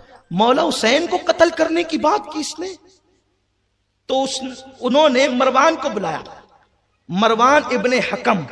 ये मरवान वो शख्स है, मरवान वो इंसान है, बुखारी शरीफ की हदीस है। देखो यजीद के फेवर करने वालों में कैसे कैसे लोग हैं, मैं फिर हवाला दे रहा हूं, बुखारी शरीफ की हदीस है और उसको नकल किया है इब्ने कसीर, अल्लामा इब्ने तैमिया के शागिर्द ने। अल्लामा इब्ने तैमिया वो बंदा है जिसने सबसे पहले मिंबर पे चढ़ करके अल्लाह की तौहीन की इस तरह से कि जैसे मैं कुर्सी पे बैठता हूं तो मेरे वजन से कुर्सी चरचर करती है, वैसे अल्लाह रब्बुल इज्जत भी अपनी कुर्सी पे बैठता है तो उसके वजन से उसकी कुर्सी चरचर करती है। जैसे मैं उतरता चढ़ता हूं वो बिदअती है इब्ने तैमिया, और वो औलिया अल्लाह को गाली देने वाला, वसीले का इनकार करने वाला, हुजूर अलैहिस्सलाम के मजार पे जाने को हराम लिखने वाला, सबसे पहले जिसने हराम लिखा वो इब्ने तैमिया, उसका शागिर्द है हाफिज इब्ने कसीर। उसने अम्मा आयशा के हवाले से लिखा है बुखारी शरीफ के हवाले से कि अल्लाह अकबर, अम्मा आयशा कहती है कि जब मरवान अपने बाप की पीठ में था, यानी पैदा नहीं हुआ था, उसके बाप हकम पर अल्लाह के रसूल ने लानत की थी और उसके बाप को शहर बदर कर दिया था कि वो ताइफ में पड़ा रहे, और फिर जब हुजूर ने उस पे लानत की उसके बाप पे, तो उस लानत में मरवान भी शरीक हुआ। मरवान वो लानती है, उसको बुलाया वलीद ने, कहा देखिए खताए कहां, बुलाओ हुसैन को बुलाओ। मौला हुसैन और हजरत अब्दुल्ला इब्ने उमर ये दोनों बैठकर बातें कर रहे थे। अब्दुल्ला इब्ने जुबैर, सॉरी इब्ने उमर ने, अब्दुल्ला इब्ने जुबैर और मौला हुसैन बैठ करके बातें कर रहे थे, गुफ्तगू चल रही थी। उतने में कासिद आया, कहा मौला हुसैन आपको और इब्ने जुबैर आपको भी अमीर बुला रहे मदीने मुनव्वरा के। कहा अच्छा ठीक है तुम चलो हम आते हैं। दोनों बातें करने लगे। ऐसा लगता है ये वक्त तो अमीर के मिलने का नहीं है, हो सकता है कि हजरत अमीर माविया का इंतकाल हो गया और यजीद बादशाह बन गया, तो उसी के लिए बुलाया जा रहा है। मौला हुसैन ने कहा कि मैं जाता हूं, क्योंकि कह जो दिया हूं ना कि आता हूं, मैं जाता हूं। इब्ने जुबैर ने कहा तुम जाओ, मैं तो यहां से सीधे अब मक्का ही जाऊंगा, मैं मदीने में रुकने वाला नहीं। वो फौरन वहां से मक्कतुल मुकर्रमा की तरफ रवाना हो गया, उस तरफ जल्दी के जल्दी। ये उधर घर गए और 30 जवानों को साथ लिया। कहा कि देखो अगर मेरी आवाज ऊंची हो ना तो तुम लोग अंदर आ जाना, और जब तक मैं ना कहूं लड़ाई शुरू नहीं करना, क्योंकि हालात ठीक नहीं है। जाने से ऐसा लगता है कितने ज़हीन थे मौला हुसैन, दूरअंदेशी किस कदर थी कि जी खत आया है इसके बारे में आपने महसूस कर लिया था। मौला हुसैन गए अंदर, वलीद ने कहा कि हज़रत अमीर माविया का इंतकाल हो गया, आपने इन्ना लिल्लाह पढ़ी और मगफिरत की दुआ की और ताज़ियत फरमाई। इससे भी हज़रत अमीर माविया की बुलंदी जाहिर होती है। जिसकी दुआएं मगफिरत मौला हुसैन करते हों उनकी दुआ तो कभी रद्द हो नहीं सकती। तो इसका मतलब यह है कि अगर वो काफिर होते माज़अल्लाह, या मुनाफिक होते, या वो माज़अल्लाह इस्लाम से हट गए होते, तो मौला हुसैन उनकी कभी भी मगफिरत की दुआ नहीं करते। हर किताब में लिखा है कि उन्होंने मगफिरत की दुआ की। कहा कि आप यजीद की बयात कर लें। आपने फरमाया इस तरह खुल कर, इस तरह से जो तुम बात कर रहे हो कि यजीद की बयात कर लो, मेरे जैसा आदमी जब बयात करेगा तो खुले मैदान में करेगा, इस तरह चुपके चुपके खामोशी से मुझ जैसे आदमी से बैत लेना यह मुनासिब नहीं है। एक काम करो, बाहर चलो, ऐलान करो और उसके बाद फिर जो होगा देखा जाएगा। तो वलीद ने कहा, ए मौला आपने तो बात ठीक कही। वलीद ठीक ठाक आदमी था, आपने ठीक कही बात, ठीक है आप जाएं, मैं जो वो सारी सूरत हाल यजीद को लिखता हूँ, मामला मालूम करता हूँ कि ऐसी बात आप कहते हैं। मरवान ने कहा, वलीद इसे कत्ल कर, अगर तूने इसे जाने दिया तो दोबारा तू इस पर काबू नहीं पा सकेगा। मौला हुसैन रुक गए। अच्छा इब्ने ज़रक़ा तो मुझे कत्ल करेगा या ये करेंगे, तुम लोग मुझे कत्ल करोगे? खुदा की इज्जत की कसम, न तेरे अंदर हिम्मत है न इनमें। वलीद ने कहा, हज़रत आप जाएं, अगर पूरी दुनिया की नेमत भी मुझे दे दी जाए और आपको कत्ल का हुक्म दिया जाए तो मैं पूरी दुनिया की नेमत ठुकरा दूं, लेकिन आपको कत्ल नहीं करूंगा। आपके पैर में कांटा चुभे ये हमें गवारा नहीं है, क्योंकि अभी चंद दिन ही तो गुजरे, हमने देखा है कि सहाबा ने आपको कंधे पे बिठाया है, सहाबा आपका एहतराम करते हैं। फिर मौला हुसैन वहां से निकले, घर आए और घर वालों को कहा, हम लोगों को अब मदीना छोड़ देना है। जिस इम्तिहान की खबर अल्लाह के रसूल ने हमें दी थी वो दिन आ गए और हम लोगों को मदीना तैयबा छोड़ करके अब कहीं और जाना है, इसलिए तुम लोग तैयारी करो और इंतजार करो कि हम लोगों ने मदीने छोड़ देना है। यहां पर एक बात करके गुफ्तगू खत्म करता हूं, जहां तक आपको ले जाना था हम वहां नहीं जा सके, जो है वो गुफ्तगू दरमियान में बहुत निकल गई और हम वहां तक नहीं पहुंच सके। इंशाल्लाह ये तसलसल कल जारी रहेगा। एक बात जो आखिर में कहना चाहता हूं वो ये है, लोग ये कहते हैं कि इमाम हुसैन ने ही बैत क्यों नहीं की, और भी सहाबा की औलादे थी उन्होंने तो बैत कर ली ना। हम कहते हैं 61 के बाद आप उठा करके देखें सियाह सित्ता, गसीलुल मलाइका के साहबजादे जनाबे अब्दुल्ला इब्ने हंजला गसीलुल मलाइका, वो फरमाते हैं, हज़रत गसीलुल मलाइका के साहबजादे अब्दुल्ला इब्ने हंजला गसीलुल मलाइका फरमाते हैं कि हमने उस वक्त यजीद की बैत तोड़ दी और उस पर खुरूज किया जब हमको ये खौफ हुआ कि अगर हमने यजीद के खिलाफ एहतजाज नहीं किया तो अल्लाह की तरफ से कहीं आग ना बरस पड़े। तो लोगों ने पैरों से जूते निकाल करके फेंके और कहा जैसे हम पैर से जूता निकाल के फेंक रहे हैं वैसे हम यजीद की बैत निकाल के फेंक रहे हैं। लोगों ने सर की टोपियां निकाल के फेंकी और कहा जैसे हम टोपियां फेंक रहे हैं वैसे यजीद की बैत फेंक रहे हैं। तो आप कहते हैं कि इमाम ने क्यों बैत नहीं की? यारो, गलत रास्ते जाकर के वापस पलट आना ये किसी दानिश्वर का सेवा नहीं होता, ये किसी दूरअंदेश का सेवा नहीं होता। जिस बात को बाद वालों ने 61 हिजरी के बाद महसूस किया, हुसैन ने उस बात को सन 60 हिजरी में महसूस कर लिया था। आप इतने दूरअंदेश थे, आपने मामला समझ लिया था। जो चीज इमाम हुसैन को समझ में आई अगर वो दूसरों को भी समझ में आती तो वो लोग उस वक्त बैत नहीं करते, और जब समझ में आ गया तो उन सब ने यजीद का बायकाट किया और यजीद के खिलाफ एहतजाज किया। कम लोगों को लेकर के इमाम हुसैन जो उठे हैं ना, उनसे लोगों ने बहुत रोशनी ली है कि बातिल के खिलाफ उठ करके खड़े होना यह हुसैन का तरीका है। इसीलिए गांधी जी हिंदुस्तान में जब बरतानवी साम्राज्य के खिलाफ उठ करके खड़े हुए, चंद लोग उनके साथ थे, तो लोगों ने गांधी जी से कहा इतने कम लोगों को इतनी बड़ी हुकूमत से आप ले जाकर के टकराएंगे तो इतने कम लोगों को ले जाना अक्लमंदी नहीं। गांधी ने कहा था ये बात मैंने हुसैन से सीखी है, ये बात मैंने हुसैन से सीखी है। हुसैन वो है, आप हुसैन को नापिए मत, तौलिए मत। दुनिया में अल्लाह ने कोई ऐसा तराजू ही पैदा नहीं किया जिसमें हुसैन तौला जा सके। अल्लाह ने दुनिया में कोई ऐसा नाप ही पैदा नहीं किया जिससे हुसैन नापा जा सके। अल्लाह ने दुनिया में कोई ऐसे अल्फाज ही पैदा नहीं किए जिसमें हुसैन पाक की मुकम्मल फजीलत बयान की जा सके। हुसैन हुसैन है, बस मौला हुसैन को सही तौर पे पेश करने की जरूरत है। किसी मुफक्किर ने कहा था इंसान को बेदार तो हो लेने दो, हर कौम पुकारेगी हमारे हैं हुसैन, हुसैन पूरी कौम के है। और डॉक्टर बाबा साहब अम्बेडकर ने कहा था मैं हुसैन को खिरात पेश करता हूं। किसी ने कहा था डॉक्टर साहब हुसैन आपके मजहब के नहीं है फिर भी आप उनको खिरात पेश करते हैं। तो डॉक्टर ने कहा था दरअसल हुसैन ने एक बंदे के खिलाफ एहतजाज किया था जो हुकूमत वाला था कि वो फूफी से निकाह करता था, सौतेली माँ को अपने हरम में रखता था, सौतेली बहन से निकाह को जायज समझता था। अगर हुसैन करबला में ना आते तो हमारी फूफियों की इज्जत भी खतरे में पड़ जाती, हमारी सौतेली माओं की आबरू भी खतरे में पड़ जाती।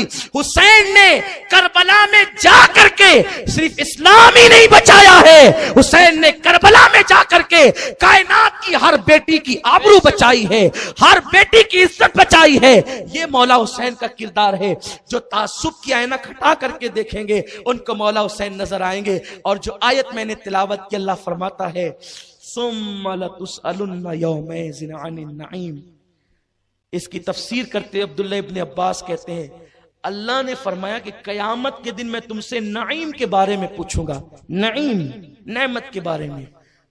तो फरमाया क्या पूछेगा वो? यहां नईम से मुराद क्या है? इब्न अब्बास कहते हैं अल्लाह क़यामत के दिन अली और औलाद अली के हक के बारे में तुमसे पूछेगा कि तुमने अली का और औलाद अली का कितना हक अदा किया। आपसे मेरी गुजारिश है कि हालांकि मैं तो खुद जल्दी पहुंच गया था और आप भी जो है वो जल्दी आ गए थे, लेकिन चूंकि प्रोग्राम अपना ऐसा था इसलिए गुफ्तगू अधूरी रही। कल इंशाअल्लाह नूरबाग चौक में जो है वो अपना प्रोग्राम है मौला हुसैन की शान और अजमत का। आप लोग जल्दी तशरीफ लाएं और ज़ौक़ और शौक़ के साथ आएं। देखिए ऐसे नहीं उठें, हमने सलाम पढ़ना है ना। मैंने पिछली मरतबा भी आपको कहा था जो लोग पहले मौजूद है वो नहीं उठ रहे हैं, जो हो सकता है शायद पहली बार जो भाई आए हैं वो लोग उठ रहे हैं। बैठ जाए बैठ जाए बैठ जाए बेटा, ऐसा नहीं करो। तो दोस्त अहबाब को भी दावत दें, बस एक कोशिश करें, अपनी एक तमन्ना है लोग अहले बैत की मार्फत हासिल कर लें और नबी और आले नबी और सहाबा के लोग वफादार बन जाएं। इंशाअल्लाह कोई उनको गुमराह नहीं कर सकेगा। आका ने फरमाया कि जो कुरान और अहले बैत का दामन पकड़ ले उनको कोई गुमराह नहीं कर सकता। अब कौम को अगर गुमराही से बचाना है तो कुरान और अहले बैत के करीब करना है। इसी मिशन के तहत हम ये प्रोग्राम कर रहे हैं अल्हम्दुलिल्लाह। और आपकी जो है वो मालूमात के लिए बता दूं, इस साल का अपना जो प्रोग्राम है वो अवाम की फरमाइश पर पूरी दुनिया के अंदर नश्र किया जा रहा है और पूरी दुनिया के अंदर बताया जा रहा है। गोया कि हम बैठे खुशामदपुरा में हजारों लोगों को लेकर, लेकिन दुनिया भर में कई मुल्कों के अंदर इस बयान को सुना जा रहा है और आपको देखा जा रहा है। और मौला हुसैन की ये महफिल आलमी महफिल बन गई है। और अल्हम्दुलिल्लाह अब हम हजारों के साथ नहीं बल्कि लाखों के साथ महफिल मौला हुसैन में मौजूद है। तो ये मौला हुसैन की निगाहे करम है।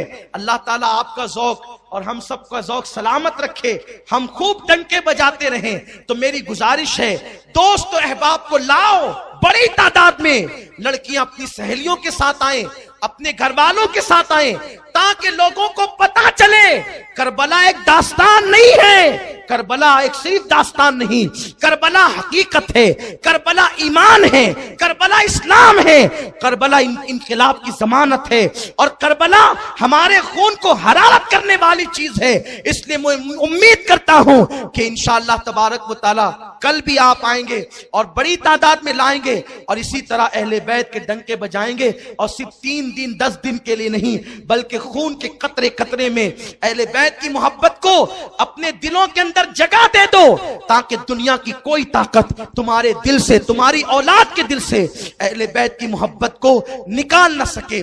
जाते जाते आखिर में सिर्फ एक इशारा देना अभी याद आया है तो अर्ज करता हूं। कितनी बड़ी बात है हुसैन पाक और उनकी अम्मी, उनके अब्बा, उनके भाई से मोहब्बत। वह खत्म हुआ है, इशारा देता हूं। समरकंद में एक सैयदजादी थी, बड़ी गरीब। वो डायरेक्ट सैयदा फातिमा की औलाद नहीं थी, फातिमातुज़ ज़हरा की औलाद की औलाद की औलाद की औलाद की औलाद थी। दूर तक नसब जाता था। इतनी गरीब थी वो बेचारी कि कुछ नहीं था घर में। घर से बाहर हो गई, बच्चियों को एक जगह पे बिठाया और पता चला कि कोई सेठ साहब समरकंद में रहते हैं जो लोगों की बड़ी मदद करते हैं। वो वहां पहुंची और सेठ को कहा कि आप लोगों की मदद करते हैं, मेरी भी कुछ मदद कर दें आप। और इस लालच के साथ कि अगर मैं अपनी हकीकत बता दूं तो जितनी मैं मुस्तहिक हूं उतनी मेरी मदद हो जाएगी, तो मेरा मसला हल हो जाएगा। तो खामोशी से उस सैयदजादी ने कहा, ए बंदे, मैं सैयद हूं, इमाम हुसैन की आल हूं, रसूल की आल हूं, मेरी कुछ मदद कर। उसने कहा, जो देखो वो सियादत का दावा लेकर के चला आता है, सैयद बना है, और भीख मांगने के लिए नसब का इस्तेमाल, हम सैयद हैं, जाओ, तुम्हारी कोई मदद नहीं की जाएगी, इसलिए कि तुम्हारे पास सैयद होने का सबूत क्या है? अगर तुम हो नबी की हाल से, सबूत क्या है? उसकी आंख में आंसू आ गए। कहा, जिसके घर खाने को नहीं, वो क्या सबूत पेश कर सकती है? देना हो तो दो, वरना मैं चली एक मजूसी के पास गई, वो भी सखी था, लोगों की मदद करता था, आग का पुजारी था। पहुंची, कहने लगी कि मैं मुसलमानों के नबी की औलाद हूं, सैयदजादी हूं मैं, क्या तुम मेरी मदद करोगे? उस मजूसी ने कहा, ए खातून, आग का पुजारी हूं मैं, मुसलमान नहीं हूं, लेकिन इतना जानता हूं कि मोहम्मद बहुत रहमदिल इंसान थे। जब उनके पास कोई आता था तो वो उसकी हाजत पूरी कर देते थे। अगर उनकी औलाद मेरे घर आई है तो मेरे भाग जगे हैं। आइए, ये घर आपका है, अब मैं गुलाम हूं आपका, क्योंकि इतने बड़े बाप की तुम औलाद हो। बीवी से कहा, इनकी बेटियों को लाओ, कहां है पूछो, जा करके लाओ। बेटियां लाई गई। कहा, ये घर आपका है। दुपट्टे दिए, लिबास दिए, खाना दिया, और कहा, हम दोनों गुलाम और कनीज, आप आका की औलाद आका। बड़ी खिदमत की। शाम हुई, समरकंद का सूरज डूबा, रात पर सितारे उफक पर जो है वो चमकने लगे, और फिर सैयदजादी भी सो गई दिल से दुआएं देते हुए, और ये भी सो गए। उधर वो सेठ साहब जो मुसलमानी का दावा करते थे, इस्लाम का दावा था जिनके पास, और ऐसे ही खुश को कलमा पढ़ने वाले थे, देखा ख्वाब मैदान महशर है, जन्नत का समा है, हुजूर लोगों को पकड़ पकड़ कर जन्नत में दाखिल कर रहे हैं, मालिक जन्नत लोगों को जन्नत में दाखिल कर रहे हैं। ये गया, हुजूर कौन लोग जन्नत में जा रहे हैं? कहा, जो मोमिन मेरे उम्मती हैं। हुजूर मैं भी मोमिन हूं, आपका उम्मती हूं। आका ने फरमाया, तू मोमिन मेरा उम्मती है, तेरे पास मोमिन होने का और उम्मती होने का सबूत क्या है? क्या सबूत है तेरे पास? मेरी बेटी हालात की मारी बेकसी के आलम में तेरे घर आई थी, और तू उससे नसब का सबूत पूछ रहा था। चल यहां से, तेरे लिए कोई राहतें नहीं, कोई जन्नत नहीं। बस डांट पड़ी है हुजूर की, आंख खुली है, चिल्लाने लगा पागलों की तरह, मैं तबाह हो गया, मैं तबाह हो गया, मैं बर्बाद हो गया। बीवी ने कहा, हुआ क्या? कहा कि ख्वाब में हुजूर ने डांटा, भगा दिया, जन्नत नहीं दी। रोने लगा, पीटने लगा, हैरान हो गया। उसके बाद सुबह को ढूंढते ढूंढते निकला, किसी ने कहा वो सैयदजादी तो मजूसी के यहाँ है। पहुंचा वहां, कहा कि देखो मैं मुसलमान हूं, तुम मजूसी, मैं मोमिन हूं, तुम काफिर, इसलिए खबरदार, वो मेरे नबी की बेटी पे मेरा हक है, मैं ले जाऊंगा, तुम्हारा कोई हक नहीं। उस शख्स ने मुस्कुरा के कहा, मजूसी था, हूं नहीं, काफिर था, हूं नहीं, सुना, जान ले, आज तू हक जताने आया है, और तू हक क्यों जता रहा है? मुझे मालूम है कि रात में जिस ख्वाब में हुजूर ने तुझे डांट के भगाया है ना, वो मंजर मैंने देखा है। तुझे डांट के भगा रहे थे और मुझसे कह रहे थे, तूने मेरी हाल की खिदमत की तो तेरा जहन्नम में जाना मुझे गवारा नहीं, कलमा पढ़ के मुसलमान हो जा और जन्नत में दाखिल हो जा। तो मेरे नबी ने इस शहजादी के सदके में, इनको खुश करने के सदके में जो है वो मुझे ईमान भी दिया, मेरे घर को कलमा पढ़ा करके जन्नती बना दिया। अब मैं इनको नहीं दूंगा, इनकी खिदमत मैं करूंगा। अरे नादान मुसलमान, हुसैन की औलाद की औलाद की औलाद की बेकसी के आलम में एक सैयदा की अगर कोई खिदमत करे तो काफिर को ईमान की दौलत मिल जाती है। ए हुसैनियों, हुसैन के डंके बजाओ, जब आले हुसैन की मोहब्बत काफिर को मोमिन और जन्नती बना देती है। अल्लाह अकबर। तो हुसैन की मोहब्बत किस मर्तबे को पहुंचाएगी? सोने लगो, अपनी औलाद को अहले बैत की दास्तान सुनाओ, हुजूर की दास्तान सुनाओ। अगर अल्लाह ने तुम्हें तौफीक दी है, बनाओ, ड्रम के ड्रम शरबत बनाओ, पिलाओ, हर एक को पिलाओ, इसलिए कि ये मोहब्बत की अलामत है। शरबत हुसैन तक पहुंचे न पहुंचे, मोहब्बत तो पहुंचेगी, खिदमत का अंदाज तो पहुंचेगा। इसलिए अल्लाह ने दिया है तो खूब खर्च करो, सदका सदका दो, कपड़े तकसीम करो, मौला हुसैन के नाम पे कपड़े तकसीम करो, सदका तकसीम करो, ठंडे ठंडे पानी तकसीम करो। इसलिए कि लोगों, कुत्ते को कोई पानी पिला दे तो उसे जन्नत मिलती है, हुसैन के नाम पे शरबत पिलाने वाले कहां होंगे, कौसर के मजे ले रहे होंगे। इसलिए खबरदार, किसी के बहकावे में नहीं आना। कोई कहे नहीं करना, का तू नहीं करना, हम तो करेंगे और करते हैं, करते रहेंगे। अल्लाह हमें तौफीक अता फरमाए। और ऐलान ये है कि इंशाअल्लाह 11, 12, 13 दिसंबर सुन्नी दावत इस्लामी का आलमी सालाना सुन्नी 25वां इज्तिमा हो रहा है। 25वां इज्तिमा सिल्वर जुबली है। पूरे शहर से सबको चलना इंशाअल्लाह। सब हुसैनी चलेंगे ना इंशाअल्लाह। मेरा मौला हुसैन मदीने से करबला तक दीन के लिए आया है। हम भी इंशाअल्लाह उनकी सुन्नत पे अमल करने के लिए, उनकी खैरात लेने के लिए अपने शहर से वादी नूर तक का सफर करेंगे। अरे कटाने के लिए तो नहीं, कटा दिया उस आले नबी का काम था, आले नबी का काम था, आले नबी ही कर गए। कोई ना लिख सका अदीब ऐसी किताब रेत पर, जितने सवाल इश्क ने आले रसूल से किया, एक के बाद एक दिया सारा जवाब रेत पर। रेत पर कोई किताब नहीं लिखता, हुसैन ने रेत पर किताब इश्क अपने खून से लिखी है। हम उनकी खैरात हासिल करेंगे इंशाअल्लाह। तारीख याद रखें और उम्मीद करता हूं कि इस पर अमल करेंगे। दौरान गुफ्तगू कोई गलती हो तो अल्लाह माफ फरमाए। वमा अलैना इल्लल बलाग।